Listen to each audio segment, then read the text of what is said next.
73 साल का इजराइल का इतिहास यूं तो उसके अजेय रहने की कहानियां सुनाता है।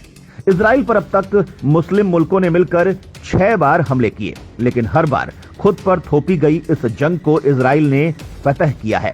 अगर यूं कहा जाए कि इजराइल दुश्मन मुस्लिम देशों का काल है तो अतिशयोक्ति नहीं होगी। इजराइल खुद पहले हमला नहीं करता, बस उसको कोई छेड़े तो इजराइल उसे छोड़ता भी नहीं है। इजराइल ने आज तक जितनी भी जंगें लड़ी, किसी में भी वो हारा नहीं। सिर्फ अपने हिम्मत और अपने आत्मबल और दुनिया की बेहतरीन टेक्नोलॉजी के जरिए आलमगीरी वाली तकनीक से बने हथियार दुनिया हाथों हाथ लेती है। अब आपको बताते हैं इजराइल के उन हथियारों के बारे में जो दुश्मन की मौत बनकर बरसते हैं और जिनके बूते इजराइल अजेय बना हुआ है। दोस्तों, वीडियो में हम आपको बताने वाले हैं इजराइल के अजेय होने का राज क्या है, इजराइल के एडवांस टेक्नोलॉजी के पीछे किस देश का बड़ा योगदान है, आखिर क्षेत्रफल में मणिपुर जितने बड़े इजराइल से क्यों थर्राते हैं उसके दुश्मन। तो इजराइल की ताकत और उसके एडवांस तकनीक के बारे में बताने से पहले थोड़ा फ्लैशबैक में चलते हैं। वो दौर था साल 2020 का। 6 हफ्ते तक चली जंग में अर्मेनियाई फौज को अजरबैजान ने रौंद डाला था, वो भी बेहद कम फौजियों की कुर्बानी देकर। पूरी दुनिया हैरान थी कि कैसे अर्मेनिया की बेहद व्यवस्थित फौज, बड़े बड़े टाइगर्स और अजेय कहे जाने वाली पलटन को अजरबैजान ने मात दे दी। आखिर कौन सा ब्रह्मास्त्र अजरबैजान के हाथ लग गया था जिससे उसने अर्मेनिया को धूल चटा दी थी, जिससे वो पिछली बार बुरी तरह से हारा था। इसी सवाल का जवाब छिपा है दोनों देशों के पास 2020 की जंग में इस्तेमाल की गई टेक्नोलॉजी में। अजरबैजान के पास भले ही बड़ी सेना ना रही हो, भले ही उसके पास दुनिया की सबसे बेहतरीन टैंक्स ना रहे हो, लेकिन उसके पास थी दुनिया की सबसे बेहतरीन टेक्नोलॉजी जो उसे मिली थी इजराइल से। इजराइल से मिले हमलावर ड्रोन्स का तोड़ अर्मेनियाई फौज के पास नहीं था। यही उसके हार का कारण बना। इजराइल की तकनीक को परफेक्शन के सर्वोच्च शिखर तक पहुंचाने के लिए उसका एक मददगार मुल्क भी है जिसका नाम है अमेरिका। जी हां, अमेरिका ही वो मुल्क है जो इजराइल को अजेय बनाने की तकनीक में मदद देता है। अमेरिका की मदद से इजराइल तकनीक के मामले में दुनिया से आगे निकल चुका है। इन दिनों हमास को नानी याद दिलाने वाले एयर डिफेंस सिस्टम आयरन डोम को बनाने में भी अमेरिका ने ही इजराइल की मदद की है। इजराइल के Rafael advanced defense system, Israel aerospace industries में बना आयरन डोम संयुक्त राज्य अमेरिका की वित्तीय और तकनीकी सहायता के बिना साकार होना मुमकिन ही नहीं था।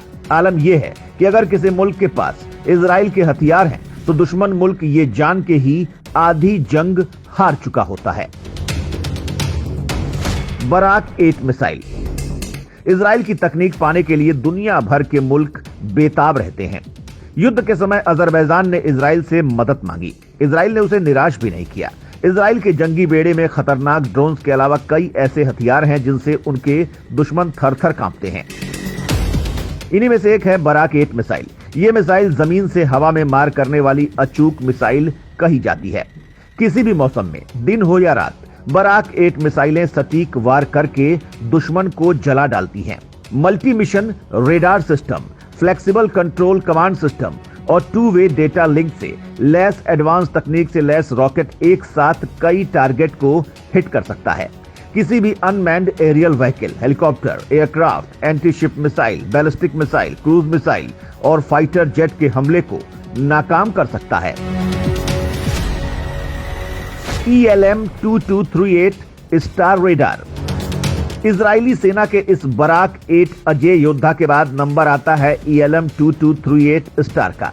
अपने नाम की तरह यह बैटलफील्ड का सुपर स्टार है। ELM-2238 स्टार रफ्तार, हवा और जमीन पर दुश्मनों के हथियार इसके पकड़ में तुरंत आ जाते हैं।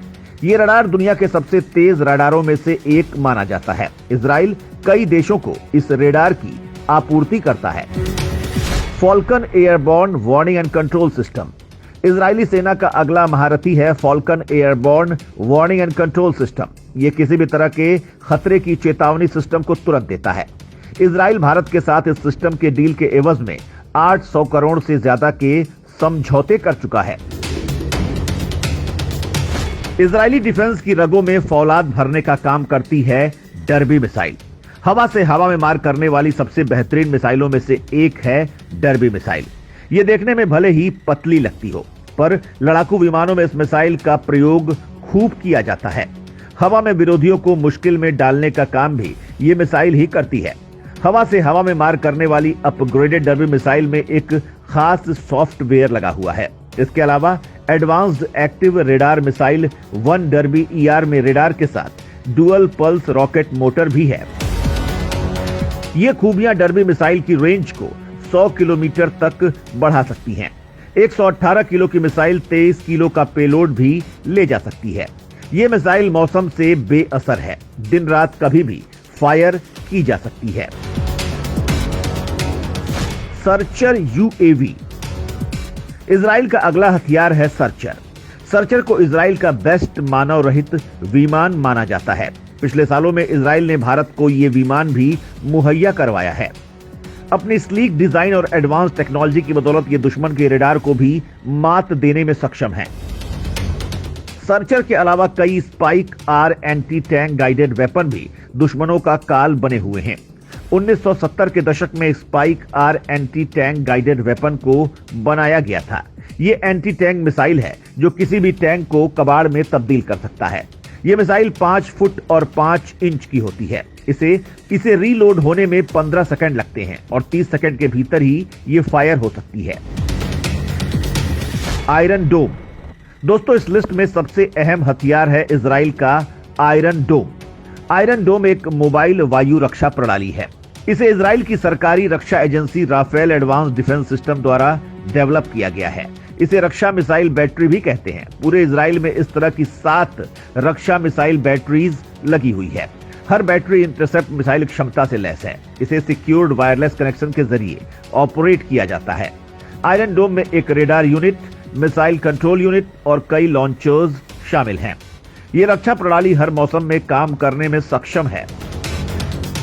अब यह कैसे काम करता है ये समझ लीजिए। सबसे पहले आयरन डोम सिस्टम रॉकेट की पहचान करता है। इसके बाद रेंज और निशाने पर लिए गए क्षेत्र की दिशा की जांच करता है। इसके बाद वार्निंग सायरन बजाया जाता है। सायरन के बाद स्थानीय लोगों के पास सुरक्षित स्थानों पर जाने के लिए 30 से 90 सेकंड का समय होता है। इसके बाद नुकसान का अंदाजा लगाते हुए आयरन डोम ऑपरेटर्स काउंटर मिसाइल लॉन्च करता है और रॉकेट को हवा में नष्ट कर देता है।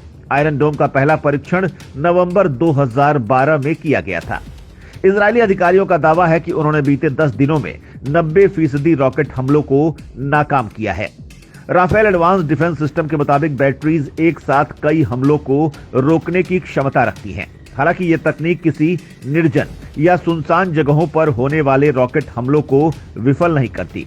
इसका मकसद रिहायशी इलाकों को सुरक्षा प्रदान करना है। दोस्तों, छोटा होने के बाद भी ताकतवर देश इजराइल ने मिस्र और जॉर्डन को अपनी सीमाओं से पीछे धकेल दिया। इस युद्ध में तबाही की ताकत से घबराए देशों ने अमेरिका और राष्ट्र के कहने पर उस वक्त चुप्पी साध ली, लेकिन भीतर ही भीतर गुस्सा भड़कता रहा। इसी अरब युद्ध के बाद से सारे खाड़ी देश इजराइल के कट्टर दुश्मन बन गए। उस पर कई तरह के प्रतिबंध लगा दिए गए। साल 1986 में मिस्र पहला देश बना जिसने इजराइल से दुश्मनी भुलाकर आगे बढ़ने की सोची। इसके बाद 90 की दशक की शुरुआत में जॉर्डन ने दोस्ती की। हालांकि दोनों ही देश बाकी अरब देशों से कई तरह के प्रतिबंध झेलते रहे हैं। अब कोरोना की मार के बाद देशों की केमिस्ट्री तेजी से बदलती दिख रही है। यूएई भी इजराइल का दोस्त बन चुका है। बहरीन ने अपने कट्टर दुश्मन इजराइल से दोस्ती कर ली है। माना जा रहा है कि लगभग 9 अरब देश इजराइल से मित्रता चाहते हैं। इसे वजूद में आने के 73 साल के भीतर खुद को तकनीक और देशभक्ति के मामले में जिस मुकाम पर पहुंचा दिया है, ऐसी नजीर पूरी दुनिया में नहीं मिलती। लेकिन कहा जाता है कि कोई भी युद्ध, कोई भी लड़ाई सिर्फ हथियारों के बूते नहीं जीती जाती। लड़ाइयां जीती जाती हैं बुलंद हौसलों और पहाड़ जैसी इच्छा शक्ति के बूते। और यही खूबी इजरायलियों में कूट कूट कर भरी हुई है। इजरायली अपनी मातृभूमि के लिए मर मिटने को तैयार रहते हैं।